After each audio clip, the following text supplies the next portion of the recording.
guys, I want to go ahead and talk about this little gardening set that we got. Now, I am missing one handle, one tool, because as my child was using it, they actually broke it here at the plastic. This is metal, but the handle itself is actually all plastic, and they are fairly sturdy. I think that my kiddo was probably using it on some really, really heavy rocks, and as they were banging on it, of course, it broke. So it does come with several, I think 4 actual little name tags for you to be able to go ahead and put, write the names of whatever vegetables you're actually growing. A little watering can.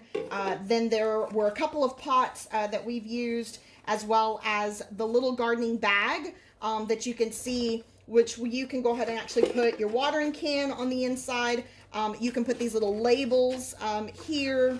I'm gonna point those down on the side pocket, and then these little tools you can actually go ahead and place in these pockets as well. So on this side, because the pockets are actually much smaller, these little tools actually fit perfectly there. The other thing it comes with is it's actually going to go ahead and come with a gardening apron. So this is the front of the apron, and the back of the apron is actually just Velcros. So your kiddo can actually go ahead and put this on with this to the back.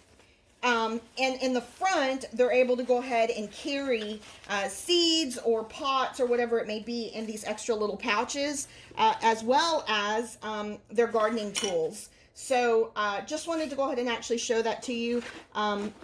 Not only could you use this gardening bag just for gardening, but you could also actually use it for toys. So if your kiddo at one point kind of gets done with gardening and they don't want to garden anymore, this would be good for you to be able to put as markers or crayons or whatever it may be. And then smaller coloring books could actually go inside the center. So multiple purposes for this little bag. So anyway, I just wanted to go ahead and show that to you. I know that this also came with like some gardening gloves, and a couple of other little things, but this is kind of what we've had left out of everything that we've used. Our gardening gloves, after a while, of course, they get dirty, and you don't use them anymore, or they're too big or too little or whatever it may be. So just wanted to go ahead and show this set to you that I have here.